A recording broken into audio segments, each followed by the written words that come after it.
నమస్తే, welcome to our channel. వాలంటీర్లను pension పంపిణీలో ఉపయోగించవద్దు అంటూ నారా చంద్రబాబు నాయుడు గారే ఈసీకి కంప్లైంట్ ఇచ్చారని, ఆ కంప్లైంట్లో భాగంగానే మరి ఈసీ వాలంటీర్లను ఉపయోగించొద్దని చెప్పింది. అందువల్లనే మరి అందరూ కూడా సచివాలయం దగ్గరికి వచ్చి పెన్షన్స్ తీసుకోవాల్సిందిగా అప్పుడు ఆర్డర్స్ అయితే పాస్ అయింది. చాలా మంది అయితే సచివాలయం దగ్గరికి వెళ్ళి ప్రాణాలు కోల్పోయిన పరిస్థితులు కూడా మనం చూసాం. కానీ ఆ తర్వాత తెలిసిన విషయం ఏంటి అంటే చంద్రబాబు గారు ఆ కంప్లైంట్ ఏమీ ఇవ్వలేదు. సో కలెక్టర్లు ఆదేశించినా కూడా గవర్నమెంటే పట్టించుకోకుండా పెన్షనర్లను సచివాలయం దగ్గరికి వచ్చేలాగా వాళ్ళ ప్రాణాలు కోల్పోయేలాగా వ్యవహరించింది అంటూ ఆ తర్వాత మనకు తెలిసిన విషయం వాస్తవమే. అయితే మళ్ళీ మరో నెల రాబోతుంది, రేపో మాపో ఉంటే మరి 1వ తారీఖు రాబోతుంది. మరి ఈసారైనా కూడా మన ఫంక్షన్ల కార్యక్రమానికి ఒక రూపకల్పన చేసుకొని పెన్షన్స్ ఇవ్వవలసిందిగా మరి ఎన్డీఏ కూటమి అయితే ఎన్నికల కమిషన్ దగ్గరికి వెళ్ళి ఫిర్యాదు చేసింది. ఈసారి పెన్షన్ పంపిణీలో ఒక్క ప్రాణం పోయినా కూడా సీఎస్దే బాధ్యత అని చెప్పి ఎన్డీఏ కూటమి ఎన్నికల కమిషన్కి అయితే మరి కంప్లైంట్ అయితే చేసింది. మరి ఈ నేపథ్యంలో రేపు 1వ తారీఖున పెన్షన్ల పంపిణీ ఎలా ఉండబోతుందన్న ఉత్కంఠ కూడా నెలకొంది. దీని గురించి మరింత సమాచారం తెలుసుకునే ప్రయత్నం చేద్దాం. మనతో ఉన్నారు senior political journalist Durga Kumar గారు. నమస్కారం అండి. నమస్కారం మా గోవర్ధన, మన వీక్షకులు కూడా నమస్కారం. సో ప్రతిపక్షాన్ని ఇరికించడం కోసం మొన్నటి నెల వైసీపీ ఎంత కుట్ర చేసిందో బహిర్గతమైంది, మనము చూసాం. చంద్రబాబు వల్లే పెన్షన్లు అందలేదు, వృద్ధులందరూ కూడా చంద్రబాబు వల్లే చనిపోయారని చెప్పి వైసీపీ విస్తృతంగా ప్రచారం చేసింది. కానీ ఆ తర్వాత వాస్తవ పరిస్థితులు ఏపీ ప్రజలందరూ తెలుసుకున్నారు. కానీ అలాగే ఇప్పుడు మళ్ళీ 1వ తారీఖు రాబోతుంది. మరి ఈసారైనా కూడా గతంలో లాగా జరగకుండా మరి ప్రభుత్వందే బాధ్యత కదా, ముఖ్యంగా సీఎస్దే బాధ్యత. జవహర్ రెడ్డి ఎవరైతే ఉన్నారో సో మళ్ళీ టీడీపీ మీదకి నెట్టే ప్రయత్నం ఉంది అన్న నేపథ్యంలో మరి ఎన్డీఏ కూటమి కూడా ముందుగానే ఎలక్షన్ కమిషన్ దగ్గరికి వెళ్ళి ఈసారి పంపిణీ కార్యక్రమం సజావుగా జరిగేలాగా చూడండి, ఒక్క ప్రాణం పోయినా కూడా సీఎస్దే బాధ్యత అని చెప్పి కంప్లైంట్ అయితే ఇచ్చింది. సో రేపు ఏం జరగబోతుంది అంటారు మరి రేపు ఫంక్షన్ల కార్యక్రమం? ఇప్పుడు అనధికారులు, ముఖ్యమంత్రి లేకపోతే అధికార పార్టీ ఏదైతే ఉందో వాళ్ళు రాజకీయ నాయకులు, వాళ్ళు రాజకీయ లబ్ధి పొందడానికి ప్రయత్నించడం అనేది చాలా సహజమైన విషయం. దాన్ని పెద్దగా ఎవరు ఆక్షేపించలేరు. అది సాధారణంగా చాలా పార్టీలు చేస్తాయి అధికారంలో ఉన్నప్పుడు. అట్లాగే ప్రజల ప్రాణాల పట్ల అధికార పార్టీ కన్నా శ్రద్ధ ఉండాలి, ప్రతిపక్ష పార్టీకైనా శ్రద్ధ ఉండాలి, లేదు అంటే అధికారులకైనా శ్రద్ధ ఉండాలి. కానీ ఎవరికి కనుక ఆ శ్రద్ధ లేనప్పుడు మొన్న కిందటి నెలలో కనుక 33 మంది ప్రాణాలు కోల్పోయింది అనేది కేవలం ఒక రాజకీయమైన స్వార్థంతో 33 మందిని బలిపెట్టారు. అందుకు చీఫ్ సెక్రటరీ, ప్రభుత్వ ప్రధాన కార్యదర్శి అందులో పాత్ర ఉండకూడదు కదా. ఆయన కూడా ఒక సూత్రధారి అయ్యాడు. అందులో ఎలా సూత్రధారి అయ్యాడంటే కేంద్ర ఎన్నికల సంఘం, రాష్ట్ర ప్రభుత్వం ఈ వాలంటీర్ వ్యవస్థని తన స్వార్థ ప్రయోజనాలకి ఏర్పాటు చేసుకుంది అనేది కేంద్ర ఎన్నికల సంఘం గమనించింది. ఎవరు ఫిర్యాదు చేయక్కర్లా. అందరికన్నా ముందే రాష్ట్ర ప్రభుత్వం ఏం చెప్పిందంటే ప్రభుత్వ ఉపాధ్యాయుల్ని ఎన్నికల విధుల్లో ఉపయోగించొద్దు, బోధనేతర సిబ్బందిలో, దాని మూలన విద్యా ప్రమాణాలు పడిపోతాయి. మేము ఆంధ్రప్రదేశ్లో వాలంటీర్ వ్యవస్థని పెట్టాము, ఆ వాలంటీర్ల సేవలను మీరు విస్తృతంగా ఉపయోగించేసుకోండి అని చెప్పి పెట్టింది. అసలు ఈ వాలంటీర్లు ఎవరు ఏంటి అనేది కేంద్ర ఎన్నికల సంఘం ఎంక్వైరీ చేస్తుంది కదా. ఒక ప్రతిపాదన రాష్ట్ర ప్రభుత్వం నుంచి వచ్చిందంటే దేశంలో ఏ రాష్ట్రంలోనూ ఇలాంటి ప్రతిపాదన రాలా. మేము ఒక వ్యవస్థని డెవలప్ చేశాము, వాలంటీర్ల వ్యవస్థ, దీన్ని మీరు బాగా ఉపయోగించుకోండి, ప్రభుత్వ ఉపాధ్యాయులను మాత్రం విధుల నుంచి మినహాయించమని. అసలు ఈ సార్వత్రిక ఎన్నికలు ప్రారంభమైనప్పటి నుంచి ఎన్నికల నిర్వహణలో ప్రధాన పాత్ర వహిస్తుంది దేశవ్యాప్తంగా కూడా ఉపాధ్యాయులు అన్ని రాష్ట్రాల్లో. ఇది వాళ్ళకి కొత్తగా అనిపించింది. ఆంధ్రప్రదేశ్ ప్రభుత్వ ప్రతిపాదన కొంచెం వింతగా అనిపించింది. ఇదేంటి, గతంలో ఇన్ని సంవత్సరాల నుంచి మనం ఉపాధ్యాయులను ఉపయోగిస్తున్నాం ఆంధ్రప్రదేశ్లో కూడా, వీళ్ళు ఒక ప్రత్యామ్నాయ వ్యవస్థను ఇంత తొందరగా ఎలా డెవలప్ చేయగలిగారు 5 సంవత్సరాల్లో? అంతమందిని ఏర్పాటు చేయటం అంటే వాళ్ళందరూ ప్రభుత్వ ఉద్యోగులు అయి ఉండాలి కదా. ఉపాధ్యాయులకి ఎన్ని అసోసియేషన్స్ ఉన్నాయి, ఎన్ని లక్షల మంది ఉపాధ్యాయులు ఉన్నారు, వాళ్ళని తప్పించి వీళ్ళని ఉపయోగించుకోమంటుంది అంటే ఇది ఇంత గొప్ప వ్యవస్థని ఇంత స్వల్పకాలంలో ఎలా డెవలప్ చేసుకున్నారని దాని మీద ఎంక్వైరీ చేశారు.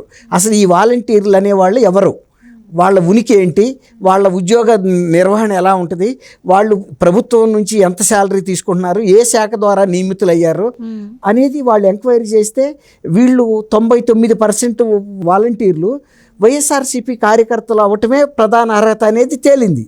వాళ్ళు రిపోర్ట్ తెప్పించుకున్నప్పుడు అదేంటి, ఒక పార్టీకి కార్యకర్తలుగా ఉండటమే ప్రధాన అర్హత అయితే వీళ్ళు ఎన్నికల విధుల్లో ఎలా సరిపోతారు అది ఎందుకు నియమించారు, వాళ్ళకి ఎంత జీతం ఇస్తున్నారు, వాళ్ళకుండా విధులు ఏంటి అన్నీ ఎంక్వైరీ చేసింది.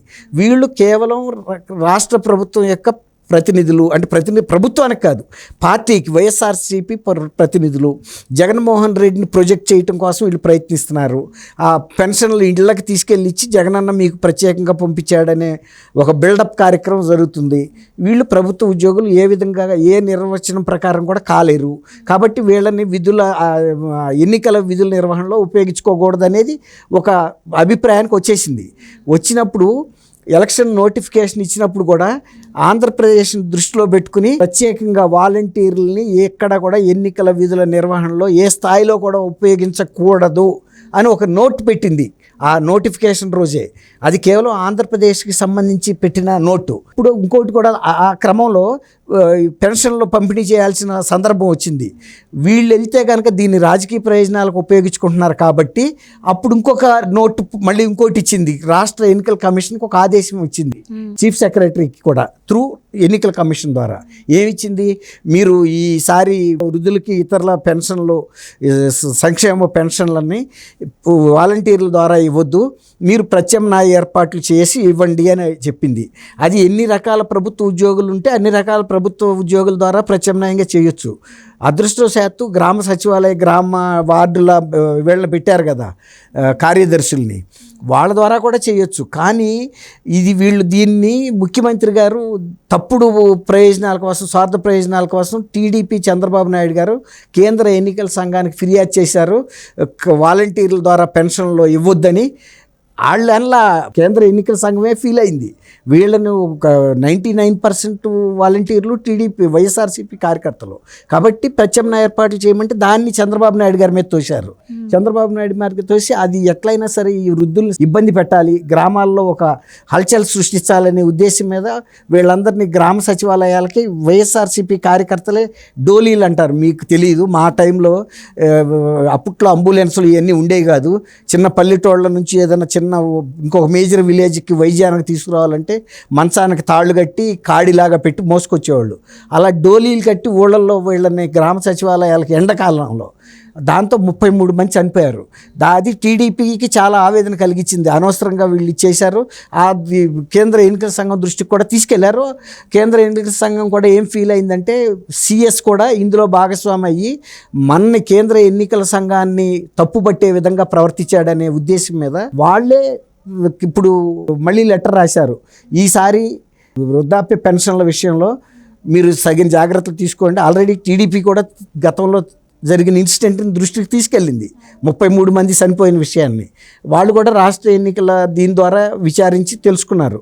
ఈసారి వీళ్ళు కూడా ఇంకొకటి ఏం చేశారంటే ముందుగానే వార్నింగ్ లాగా, ఈసారి కనుక ఎవరన్నా వృద్ధులు కనుక మృతి చెందితే వీళ్ళు పెన్షన్లు పంపిణీ చేయకుండా మళ్ళీ గ్రామ సచివాలయాల దగ్గరికి తెచ్చిచ్చే నాటకం ఆడితే ఎవరు మృతి చెందినా చీఫ్ సెక్రటరీ బాధ్యత వహించాలనే ఒక ఇది వాళ్ళకి రాశారు కేంద్ర ఎన్నికల సంఘానికి. అప్పుడైనా వీళ్ళు జాగ్రత్తగా ఉంటారని. మనిషి ప్రాణం ఎవరిదైనా ఒకటే కదా, అంతేగాని వాళ్ళు మన పెన్షన్లు తీసుకుంటున్నారు కాబట్టి వాళ్ళని మనం ఇష్టం వచ్చినట్టు హ్యాండిల్ చేసి ఎలాంటి సీజన్లో అయినా, అంటే కాలం ఎండాకాలం ఏ టైంలో అయినా తీసుకెళ్ళి వాళ్ళని అక్కడ పడేస్తే గ్రామ పంచాయతీ కార్యాలయాల దగ్గర వాళ్ళు ఆ ఎండలకు కనుక చచ్చిపోతే మళ్ళీ కూడా నింద వీళ్ళ మీద వేస్తారు, ప్రతిపక్షాల మీద. అందుకని ముందుగానే ఈసారి ఏ ఒక్క మృతి చెందినా కూడా ఆ మృతికి బాధ్యత వహించాల్సింది సిఎస్ గారు అన్నప్పుడు ఆయన ఇంటికి పంపించే ఏర్పాట్లు చేయాలి. అయితే ఈ వృద్ధులు చనిపోయి దాదాపు నెల రోజులుగా వస్తుంది సార్, కానీ ఎలక్షన్ కమిషన్ అప్పుడే చర్యలు తీసుకుంటామని చెప్పింది. సో ఇది కేంద్ర ఎలక్షన్ కమిషన్కి మేము పంపించాము, వాళ్ళు ఏదైతే రిప్లై ఇస్తారో దానికోసం వెయిట్ చేస్తున్నామని చెప్పింది. సో ఇప్పటికీ నెల దాటిపోయింది. దాని తర్వాత జరిగిన ఘటనలపై కూడా ఇప్పటికీ యాక్షన్ తీసుకుంది. కానీ ఈ సిఎస్ మీద అలాగే డీజీపీ మీద వస్తున్న ఆరోపణలకైతే ఇంతవరకు యాక్షన్ తీసుకునే పరిస్థితి. మరి మే నెలలో పెన్షన్ విషయంలో మరి ఇప్పటికే ఎన్డీఏ ఒక వినతి పత్రం అయితే ఇచ్చింది ఎలక్షన్ కమిషన్కి. మరి దీనిపై సిఎస్ ఎలా స్పందించే అవకాశం ఉంది? ఇప్పటికైనా మరి సజావుగా పెన్షన్ల పంపిణీ జరిగేలాగా చూస్తారా, లేదు ఇప్పుడు కూడా అలాగే బిహేవ్ చేస్తే ఇప్పటికైనా మరి ఎలక్షన్ కమిషన్ ఆయన పైన చర్యలు తీసుకునే అవకాశం ఉంటుందని? ఇప్పుడు కంచె ఎందుకు వేసుకుంటామమ్మా, మన పొలానికి, మన పొలంకి రక్షణ ఉండాలని. అలాగే చీఫ్ సెక్రటరీ లాంటి వ్యక్తి ఒక ప్రభుత్వంలో ముఖ్యమంత్రికి ఎంత ప్రాధాన్యత ఉందో, బాధ్యత ఉందో ప్రజల పట్ల ఆయనకు కూడా అంత బాధ్యత ఉంది. ప్రభుత్వం తరపున చాలా బాధ్యతగా వ్యవహరించాలి. మరి ఆయన బాధ్యత తక్కువగా వ్యవహరిస్తే ఇప్పుడు మనం కంబట్లో అన్నం తింటా ఎన్ని ఎంటికలని ఏరుకుంటాం. ఇప్పటికే దాదాపు 9-10 మంది ఐపీఎస్ఎల్ని సస్పెండ్ చేసింది, ఒక 4-5 ఐఏఎస్లు కూడా విధుల నుంచి తప్పించారు. కాబట్టి ఇప్పుడు కేంద్ర ఎన్నికల సంఘానికి ఆంధ్రప్రదేశ్ ఒక్కటే కాదు కదా, మొత్తం సార్వత్రిక ఎన్నికలు దేశవ్యాప్తంగా జరుగుతున్నాయి. మన పెద్ద దేశంలో అతి పెద్ద ప్రజాస్వామ్య దేశం, అన్ని సార్లు దృష్టి పెట్టినప్పుడు ఒక్కోసారి కొంత లేట్ కావచ్చు. ఈసారి కనుక కూడా చీఫ్ సెక్రటరీ గారు అదే నిర్లక్ష్య ధోరణిలో ప్రజల యొక్క ప్రాణాలకు ముప్పు వచ్చే విధంగా కనుక వ్యవహరిస్తే ఖచ్చితంగా ఈ చీఫ్ సెక్రటరీని తీసి పక్కన పెట్టడంతో పాటు ఏదైనా క్రిమినల్ కేసెస్ కూడా బుక్ చేస్తారు. ఎందుకంటే చీఫ్ సెక్రటరీగా ఉండి రెండోసారి కూడా కేంద్ర ఎన్నికల సంఘం ముందు హెచ్చరికలు చేసినా కానీ ప్రజల ప్రాణాలను అంత తృణప్రాయంగా భావించి నిర్లక్ష్యంగా వ్యవహరిస్తే ఖచ్చితంగా క్రిమినల్ కేసులు కూడా బుక్ చేయాల్సి వస్తుంది. వాళ్ళు మన రాష్ట్ర ప్రజలే, కేవలం మన దగ్గర ఈ పెన్షన్ తీసుకుంటున్నారు కాబట్టి వాళ్ళ బతుకు విలువ లేదనుకోవటం తప్పు. ఎవరి తండ్రి అయినా ఎవరి తాత అయినా కూడా ఆ కుటుంబానికి ఆయన ముఖ్యుడే.